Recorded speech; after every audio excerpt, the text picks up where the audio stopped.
things that South Africans can be proud of and what we've accomplished in the 24 years since we achieved freedom. But one thing we can't be proud of is the increasing gap between the wealthy and the poor. And we now have the greatest inequality in terms of economics, in terms of the gap between the rich and the poor. And that is something that not only needs our attention, but causes a lot of social and political issues in the country. The increasing racism and anger between people, so much of it is really caused by economics, and even the ongoing land debate which has resurfaced in the country is of course not only related to history, which is very important, but also to economics, where we have a situation of extreme poverty and extreme wealth in the same country. What I thought we could do is have a look at what our friends the Stoics and some of the other philosophers tell us about wealth and the aspiration towards wealth and poverty, and how we should really live, how we should really aspire when it comes to something like that. I mean, if we looked at Aristotle, one of the great philosophers, he said, "It seems clear that happiness needs the addition of external goods. It is difficult, if not impossible, to do fine deeds without any resources. Many can be done, as it were, by instruments, by the help of friends or political influence or wealth." So of course Aristotle makes the somewhat obvious but important point that, well, if we don't have resources, we can do nothing. Well, that's not good enough. We know that it's beyond what we want to do. It's the issue of creating a better society. It was President Obama who said that economic inequality is the defining challenge of our times. And perhaps we need to look a little bit further than Aristotle to see how to address that challenge. Aristotle really was a follower of Plato. And Plato had a very different view, and a view that is perhaps a great starting point for how we need to understand where we lie on the issue of poverty and wealth. Plato, writing in his Republic, which is really an idealized society that he proposes, he says, right at the beginning, "The form of law which I propose would be as follows. In a state which is desirous of being saved from the greatest of all plagues, not factionalism, but distraction, there should exist amongst citizens neither extreme poverty nor again excessive wealth, for both are productive of great evil. Now the legislator should determine what is to be the limit of poverty or of wealth." You know, before we have an outcry, and in philosophy schools left and right, outcries of Marxism and all sorts of things arise in response to Plato's words, and certainly we could go there. But we don't want to talk about the philosophy of economics. We want to make the point that he suggests that it's up to the state to ensure that no one is too wealthy or too poor. And while communism and socialism and all those political philosophies might be one way of addressing that issue, there might also be other ways. And for us, what we're really interested in is getting to the core of people.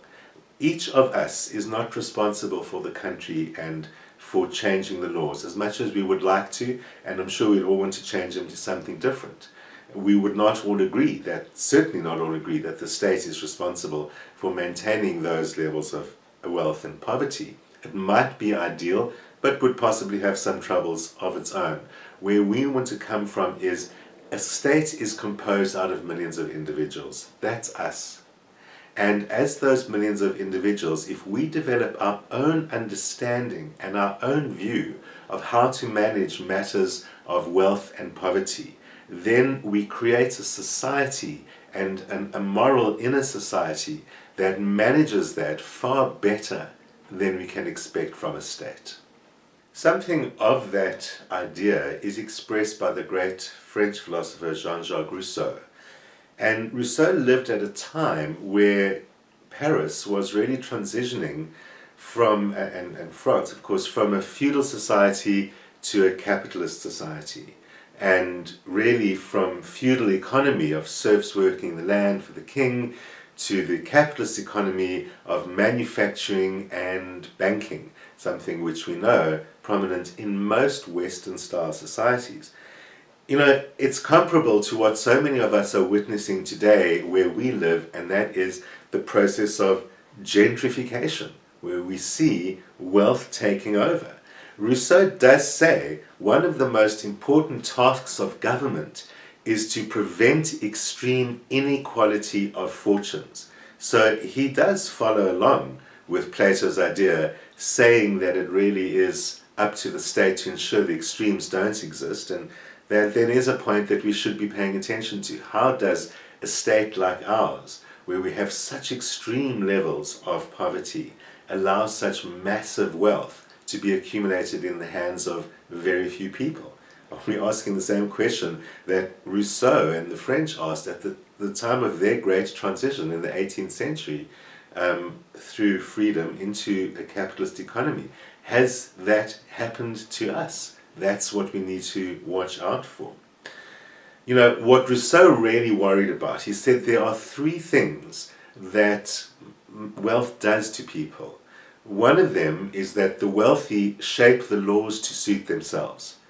And that is then, of course, we do see that in wealthy societies. We see that even in America, where when Donald Trump and the Republicans come in and he's supposedly a billionaire and he's from the wealthy class, they change the tax laws to suit themselves. They change the tax laws and other laws to protect the wealthy. And so that's one way that they might do it. Wealth also causes people to leverage that as political power, which was a great concern for Rousseau, because political power should come from, of course, political concerns, not from preservation of the lifestyle of the wealthy, which is what Rousseau did worry about. But for him, he said, the most pernicious effects of economic equality happen on the soul.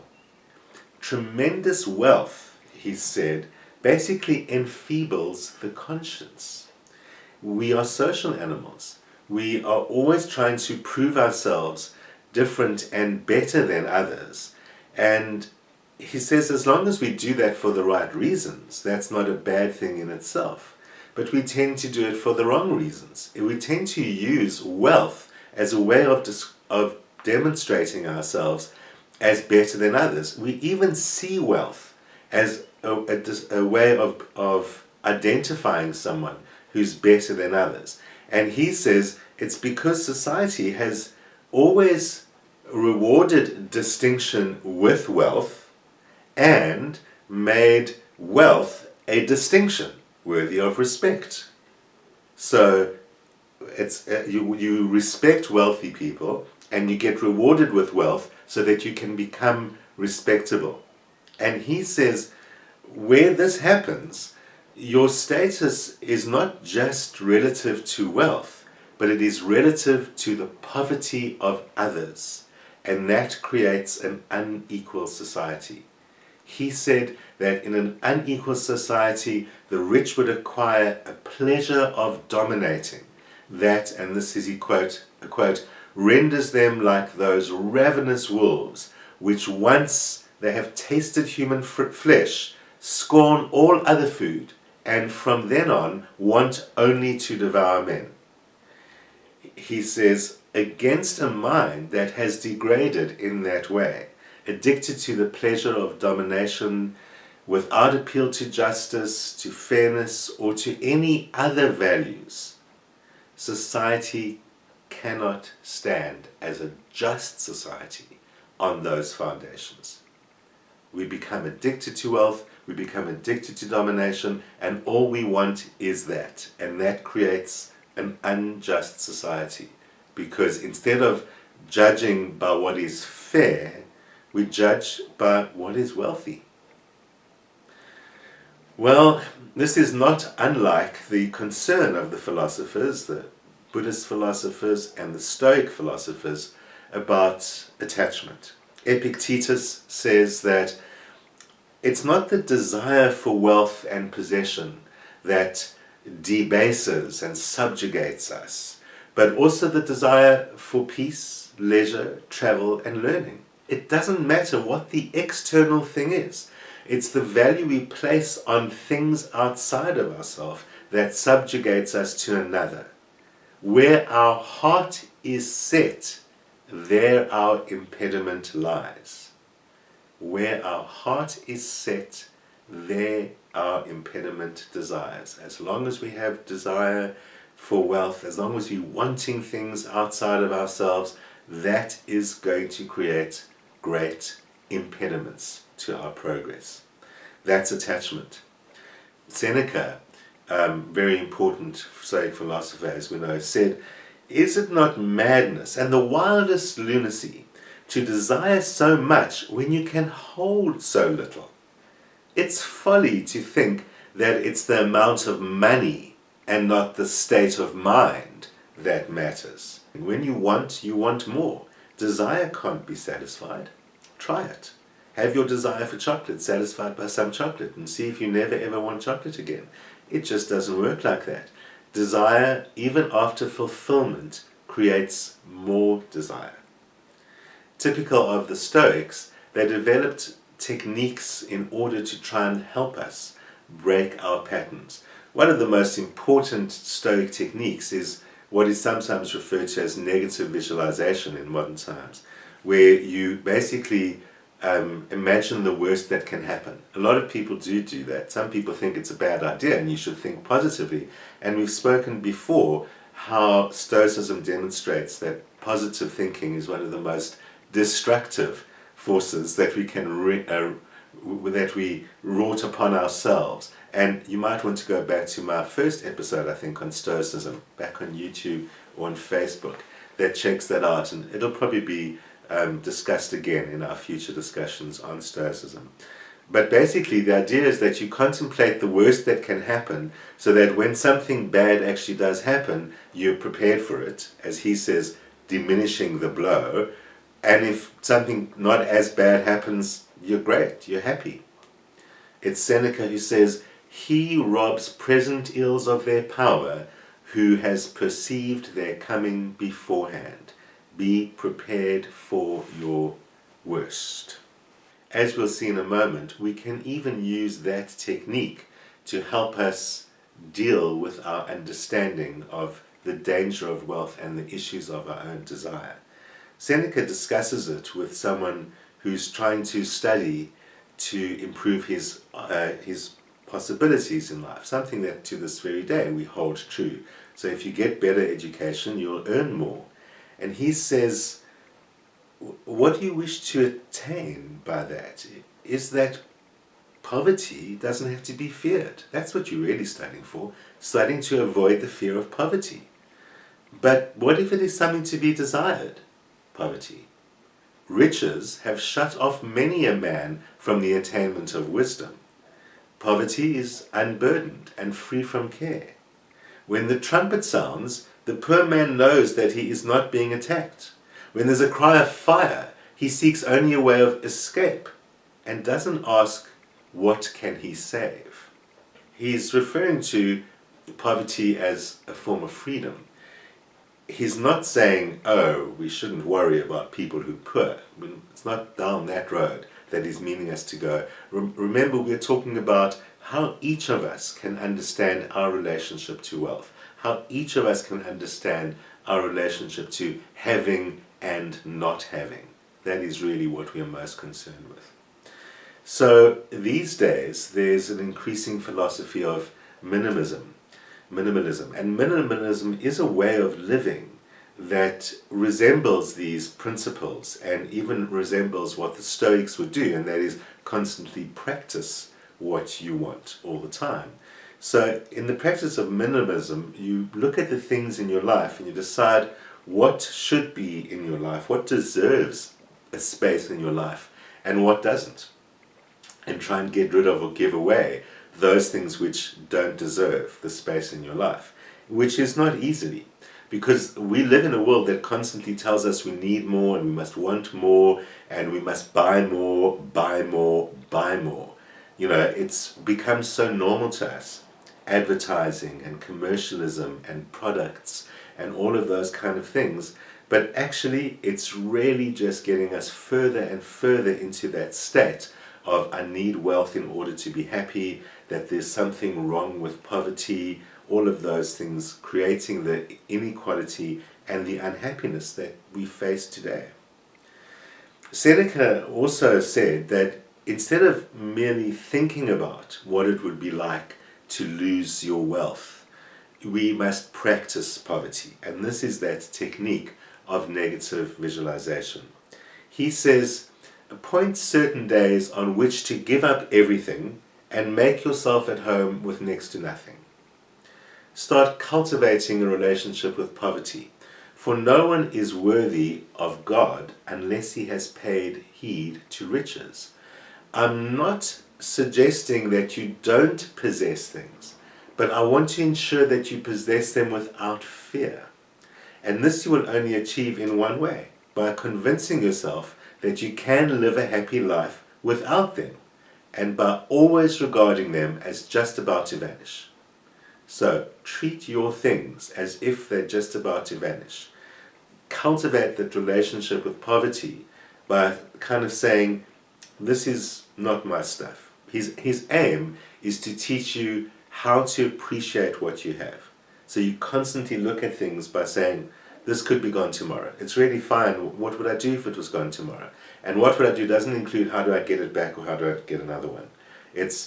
Imagine this is not here tomorrow. Imagine any of the things. Finding yourself during the day, using something or relying something that you realize you're privileged to have, or even if you're just fortunate to have, and ask yourself, well, how would it be without it? Let me try today not do that. Let me try be without that today. Let me pretend that tomorrow this gets taken away from me. Instead of using it more now, it makes me realize, well, I mustn't rely on it too much. I shouldn't really think about that all the time. So the exercise is to imagine that it's not there tomorrow so that you can really question what is the value of this in my life. And so that you can realize that you can live a happy life even if you didn't have it. Seneca's own teacher, Musonius, suggested that we kind of create the problem of ourselves. Because we strive to experience the best things in life and we encourage to experience the best things in life, we actually create the problem for ourselves. We create exotic tastes and refined tastes for luxuries. And so then he says that we can develop such a taste for refined foods and for luxuries and the exotic things and specialized things that we actually lose our taste for the simple things. So Musonius's exercise was to eat simple things only, to understand that the simple tastes are the healthiest tastes, because simple foods that require little preparation are generally easy to find. He says the pleasure connected with food is undoubtedly the most difficult of all pleasures to combat. So we get back to, let me understand what creates that unhappiness. It's having things that I have to protect, that I might not always have, that I think are special. That makes me fearful, that makes me defensive, that makes me think I'm special. Besides, say the Stoics, wealth is high maintenance. Luxury requires constant and difficult effort, committing a lot of your time and a lot of your resources in order to maintain. And those resources could easily be put to better use. And one of the reasons, therefore, we don't have time to experience happiness is we're busy running around maintaining our wealth the whole time and putting a lot of energy into that. It's not wealth itself that the Stoics are against. It's really understanding that wealth can be better used, and that wealth is not something that defines who you are or defines what happiness is. So wealth, for example, Seneca says, can be used to improve society.